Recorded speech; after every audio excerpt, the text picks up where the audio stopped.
Hey, greetings everybody. It's Gleekon here again with another episode of Lore of Warcraft.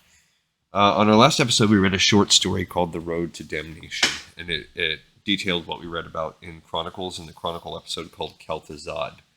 So we basically got an up-close and personal image of a slightly humanizing Kel'Thuzad. Yeah, he's definitely like power hungry. He wants to use necromancy, but he wants to use it to defeat evil. As weird as that kind of seems. And we see how he is hand-selected by the Lich King, Ner'zhul, and given no real choice. So yes, he's evil. Yes, he embraces it as time goes on. But there's that little core of him which is, horrified at what's happening. So stay a while and listen to this one. We're going to revisit something we haven't read in a while, which is Arthas, the Rise of the Lich King. We're going to finish off the first part, because that also happens during what we've been reading. So here we go with Chapter 3. We're also going to read 4 and 5 before we move on. "I'm very proud of you, Arthas," said his father, "stepping up to the responsibility like this." In the week that Jaina Proudmoore had been with the Menethil family as an honored guest, responsibility had been the watchword. Not only had his training with Muradin begun, and it was every bit as rigorous and demanding as the dwarf had warned, the pain of sore muscles and bruises, augmented by the occasional ringing cough of the ear when Arthas was not paying sufficient attention for Muradin's liking. But as Arthas had feared, Uther and Taranis also decided it was time that the prince's training was stepped up in other areas. Arthas would rise before dawn, grab a quick breakfast of bread and cheese, and go on an early ride with Muradin. The ride would end in a hike, and it was the 12-year-old youth who always ended up shaking and winded. Arthas secretly wondered if the dwarves had such an affinity with stones that the very earth made it easy for them to climb it. Back home, bath, lessons in history, mathematics, and calligraphy, a midday meal, then it was all afternoon in the chapel with Uther, praying, meditating, and discussing the nature of paladins and the rigorous disciplines they must observe. Dinner, and then Arthas stumbled into bed to sleep the deep, dreamless sleep of the utterly exhausted. So right there, it also mentioned that he was 12. The last we read in Chronicles, he was 11. So that does mean that we're moving forward, although we do know in this period we've moved forward really about 8 years. So he should get, in the course of our readings, up to around 19, give or take, years of age. So I'm thinking that will happen throughout these 3 chapters. He'd seen Jaina only a few times at dinner, and she and Kalia seemed to be thick as thieves. Arthas finally decided enough was enough, and taking the lessons in history and politics that were being drilled into his head, he approached his father and Uther with the offer to escort their guest, Lady Jaina Proudmoore, to Dalaran himself. I've noticed a few times some punctuation, just basic editing. I like the writing so far, but I have noticed some punctuation, editing, capitalization errors there. He didn't bother to tell them it was because he wanted to get out of his duties. It pleased Taranis to think of his son as being so responsible. Jaina smiled brightly at the prospect, and it got Arthas exactly what he wanted. Everyone was happy. And so it was that in early summer, when the flowers were blooming, the woods were full of game, and the sun danced above them in a sky of bright blue, Prince Arthas Menethil was accompanying a brightly smiling blonde young lady on a journey to the wondrous city of Magi. They'd gotten a little late of a start. One thing Arthas was starting to learn about Jaina Proudmoore was that she was not exactly punctual, but Arthas didn't mind. He was in no hurry. They weren't alone, of course. Propriety demanded that Jaina's lady-in-waiting and a guard or 2 ride escort, but still, the servants hung back and let the 2 young nobles become acquainted. They rode for a while, then stopped for a picnic lunch. While they were munching on bread, cheese, and watered wine, one of Arthas's men came up to him. "Sir, with your permission, we will make preparations to spend the night in Ambermill.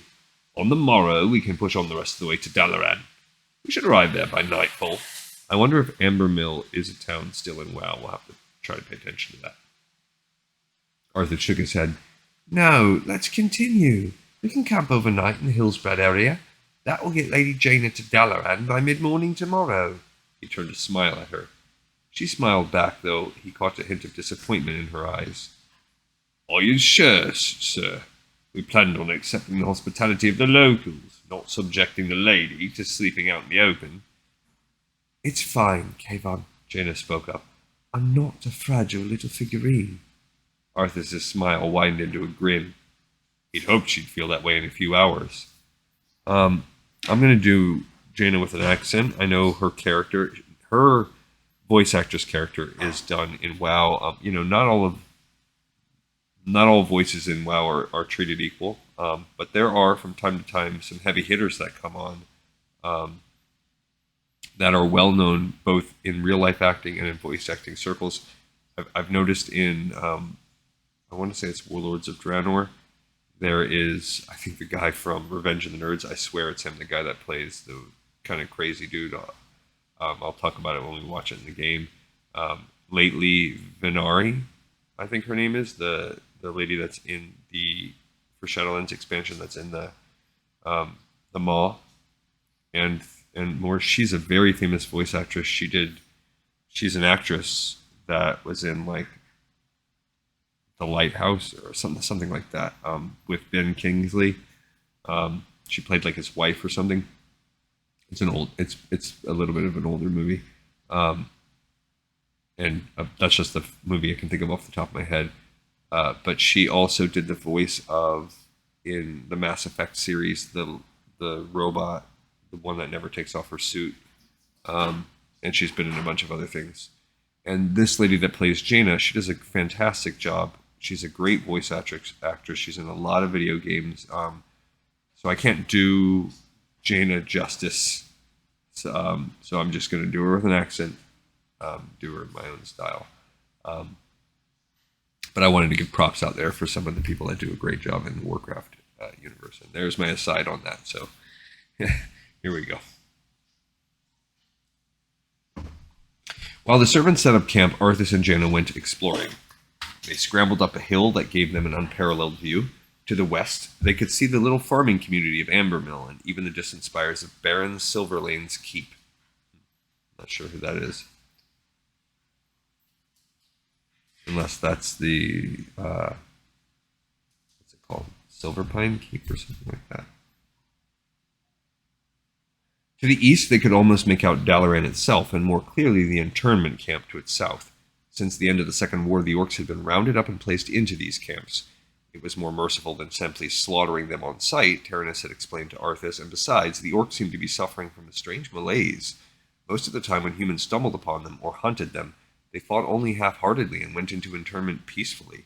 There were several camps just like this one. They had a rustic meal of roasted rabbit on a spit and retired shortly after dark. Once he was assured that everyone was asleep, Arthas threw a tunic over his breeches and quickly tugged on his boots. As an afterthought, he took one of his daggers and fastened it to his belt, then crept over to Jaina. "Jaina," he whispered, "wake up." She awoke in silence and unafraid, her eyes glinting in the moonlight. He squatted back as she sat up, putting a finger to his lips. She spoke in a whisper. "Arthas, is something wrong?" He grinned. "You up for an adventure?" She tilted her head. "What sort of an adventure?" "Trust me." Jaina looked at him for a moment, then nodded. "All right." She, like all of them, had gone to sleep mostly dressed and simply needed to pull on her boots and cloak. She rose, made a half-hearted attempt to comb her fingers through her blonde hair, and nodded. Jaina followed him as they ascended the same ridge they had explored earlier that day. The climb was more challenging at night, but the moonlight was quite bright, and their feet did not slip. "There's our destination," he said, pointing. Jaina gulped. "The internment camp? Have you ever seen one up close?" "No, and I don't want to." He frowned, disappointed. "Come on, Jaina. It's our one chance to get a good look at an orc. Aren't you curious?" Her face was hard to read in the moonlight, her eyes dark pools of shadow. "They killed Derek, my older brother. One of them killed Varian's father, too. They've killed a lot of people, and that's why they're in these camps. It's the best place for them. A lot of people don't like the fact that my father is raising taxes to pay for the camps, but come on and judge for yourself. I missed a chance to get a good look at Doomhammer when he was in the Undercity. I don't want to miss a chance to see one now." She was silent, and at last he sighed. "All right, I'll take you back." "No," she said, surprising him. "Let's go." Quietly, they made their descent. "All right," Arthas whispered. "When we were up here earlier, I made note of their patrols. It doesn't look like they're much different at night, except maybe even more infrequent. With the orcs not having much spirit left in them, I guess the guards think that the chances of escape aren't that likely." He smiled at her reassuringly, "Which works out well for us. Other than patrols, someone is always stationed in those 2 watchtowers. They're the ones we have to be most careful of, but hopefully they'll be looking for any disturbance to come from the front rather than behind, since the camp's back up against a sheer wall face. Now let this fellow here complete his circuit. We should have ample time to get close to that wall right now and take a good look." They waited for the bored-looking guard to meander past, then a few more breaths after that. "Put your hood up," Arthas said. Both had fair hair, and it would be far too easy for the guards to spot. Jaina looked nervous but excited and obeyed. Fortunately, both she and Arthas wore cloaks of a dark shade. "Ready?" she nodded. "Good, let's go." They slipped quickly and quietly down the rest of the way. Arthas held her back for a moment until the guard in the tower was looking in the other direction, then motioned to her. They ran forward, making sure their hoods were securely in place, and a few steps later they were pressing against the wall of the camp. The camps were rough but efficient. They were made of wood, little more than logs fastened together, sharpened at the top and embedded deep into the ground. There were plenty of chinks in the wall that a curious boy and girl could look through. It was hard to see at first, but there were several large shapes inside. Arthas turned his head for a better look. They were orcs, all right. Some of them were on the ground, curled up and covered by blankets. Some walked here and there almost aimlessly like animals in cages, but lacking a caged beast's almost palpable yearning for freedom. Over there was what looked like a family unit, a male, a female, and a young one. The female, slighter and shorter than the male, held something small to her chest, and Arthas realized it was an infant. "Oh," whispered Jaina beside him. "They look so sad." Arthas snorted, then remembered the need to be quiet. He quickly glanced up at the tower, but the guard had heard nothing. "Sad? Jaina, these brutes destroyed Stormwind. They wanted to render humankind extinct. They killed your brother for light's sake. Don't waste any pity on them." "Still, somehow I didn't think they would have children," Jaina continued. "Do you see the one with the baby?" "Well, of course they have children. Even rats have children," Arthas said. He was irritated, but then maybe he should have expected a reaction like that from an 11-year-old girl. "They look harmless enough. Are you sure they belong here?" She turned her face to his, a white oval in the moonlight, seeking his opinion. "It's expensive to keep them here. Maybe they should be released." "Jaina," he said, keeping his voice soft, "they're killers. Even if right now they're lethargic, who can say what would happen if they're released?" She sighed softly in the darkness and didn't answer. Arthas shook his head. He'd seen enough. The guard would be back shortly. "Ready to go back?" She nodded, stepping away and running quickly with him back toward the hill. Arthas glanced over his shoulder and saw the guard start to turn. He dove toward Jaina, grabbed her around the waist, and shoved her to the ground, hitting hard beside her. "Don't move," he said. "The guard is looking right at us." Despite the rough fall, Jaina was smart enough to freeze at once. Carefully keeping his face as shrouded as possible, Arthas turned his head to look at the guard. He couldn't see a face at this distance, but the man's posture bespoke boredom and weariness. After a long moment, during which Arthas heard his heart thundering in his ears, the guard turned to face the other direction. "Sorry about that," Arthas apologized, helping Jaina to her feet. "You all right?" "Yes," Jaina said. She grinned at him. They were back in their respective sleeping areas a few moments later. Arthas looked up at the stars, completely satisfied. It had been a good day. Late that next morning, they arrived at Dalaran. Arthas had never been there before, though of course he had heard a great deal about it. The Magi were a private and mysterious lot, quite powerful, but they kept to themselves save when needed. Arthas remembered when Khadgar had accompanied Anduin Lothar and Prince, now King, Varian Rin, to speak with Taranis, to warn them of the Orcish threat. His presence had lent weight to Anduin's statements, and with good reason. Magi of the Kirin Tor didn't get involved in ordinary politics. Nor did they do the ordinary political maneuvering, such as inviting royalty to enjoy their hospitality. It was only because Jaina was coming to study that Arthas and his retinue were permitted admittance. Dalaran was beautiful, even more glorious than Capital City. It seemed almost impossibly clean and bright, as a city based so deeply on magic ought to be. There were several graceful towers reaching skyward, their bases white stone and their apexes violet encircled with gold. Many had radiant hovering stones dancing around them. Others had windows of stained glass that caught the sunlight. Gardens bloomed, the fragrances from wild, fantastical flowers, providing a scent so heady this was almost dizzy. Or maybe it was the constant thrum of magic in the air that caused the sensation. He felt very ordinary and dingy as they rode into the city, and almost wished they hadn't slept outside last night. If they had stayed at Ambermill, at least he'd have had a chance to bathe, but then he and Jaina wouldn't have gotten a chance to spy on the internment camp. He glanced at his companion. Her blue eyes were wide with awe and excitement, her lips slightly parted. She turned to Arthas, those lips curving in a smile. "Am I lucky to be staying here?" "Sure," he said, smiling on her behalf. She was drinking this in like one who had been given water after a week in the desert, but he felt unwanted. He clearly did not have the affinity for wielding magic as she did.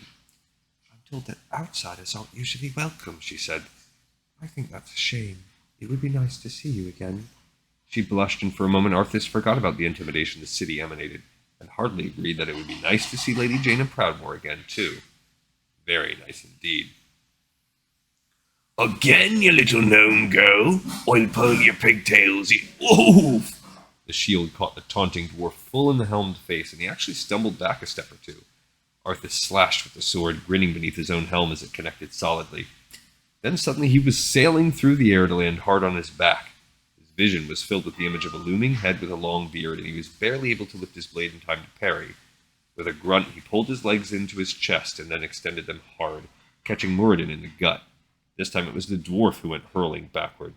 Arthas brought his legs down swiftly and leaped up in a single smooth motion, charging his teacher, who was still on the ground, coming at him with blow after blow until Muradin spoke the words that Arthas honestly never thought he'd hear. "I yield!" It took everything Arthas had to halt the strike, pulling up and back so abruptly he lost his balance and stumbled. Muradin lay where he was, his chest rising and falling. Fear squeezed Arthas's heart. "Muradin? Muradin!" A hearty chuckle escaped from the thick bronze beard. "Well done, lad.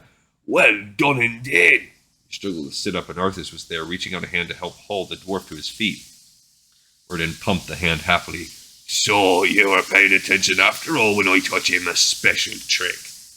Relieved and pleased with the praise, Arthas grinned.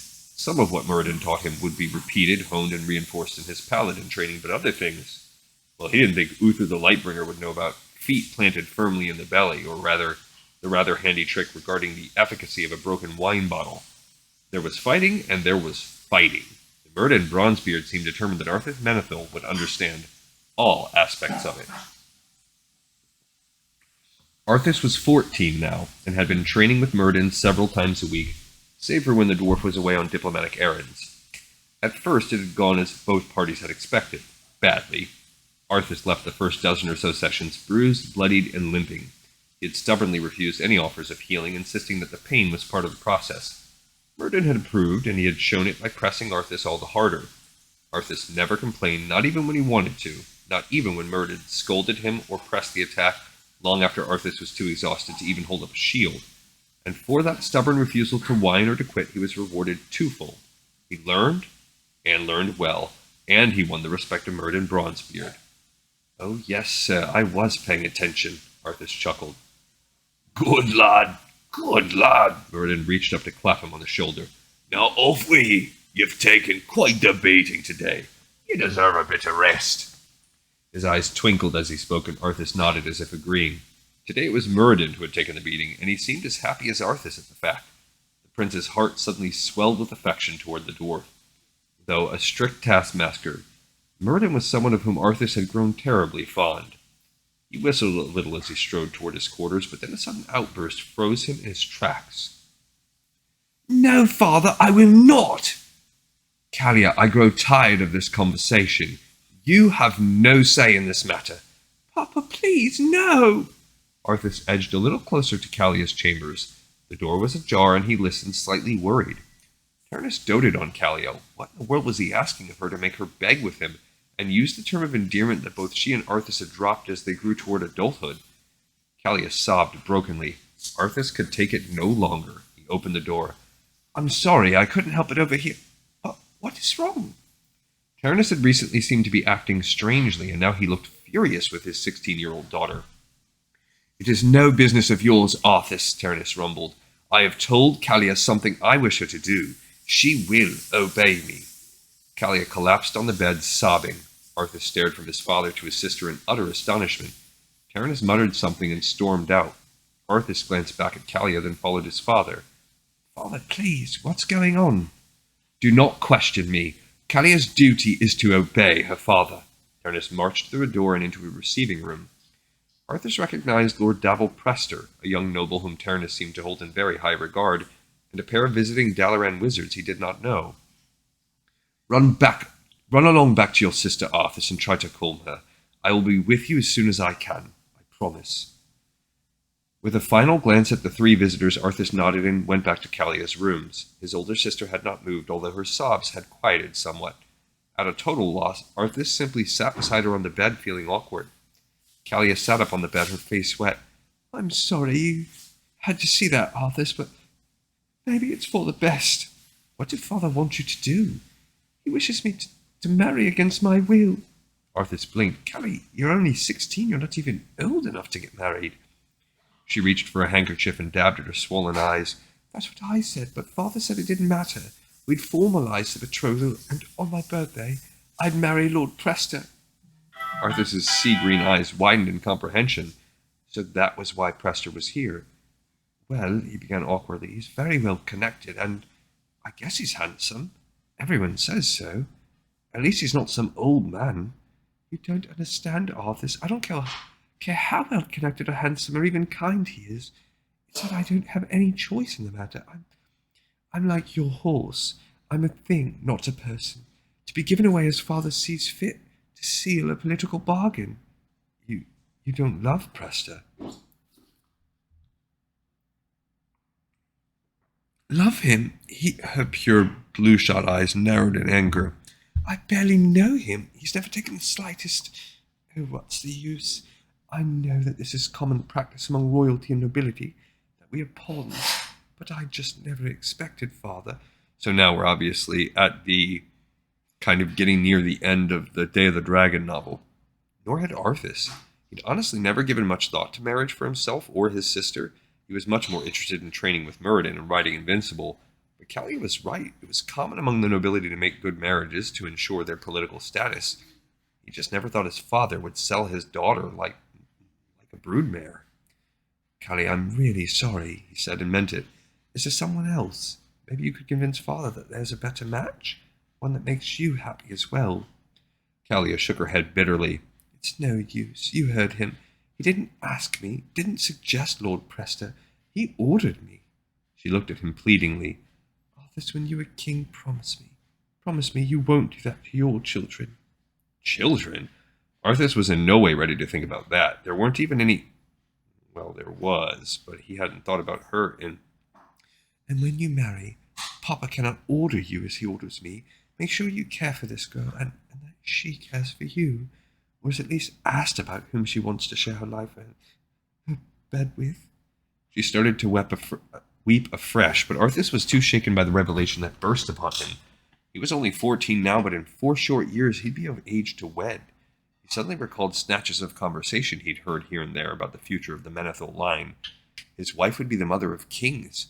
He'd have to choose carefully, but also, as Callia had asked, kindly. His parents obviously cared greatly for each other. It was reflected in their smiles and gestures despite many years of marriage. Arthas wanted that. He wanted a companion, a friend. He frowned. But what if he couldn't have that? I'm sorry, Callie, but maybe you're the lucky one. It might be worse to have the freedom to choose and know that you couldn't have what you wanted. I would trade that for being a piece of meat in a heartbeat. We each have our duties, I guess, Arthas said quietly, somberly. You to marry whomever Father wants, and me to marry well for the kingdom. He rose abruptly. I'm sorry, Callie. Arthas, where are you going? He didn't answer, but practically raced through the palace to the stables, and without waiting for a groom, quickly saddled Invincible himself. Arthas knew it was only a temporary solution, but he was 14, and a temporary solution was still a solution.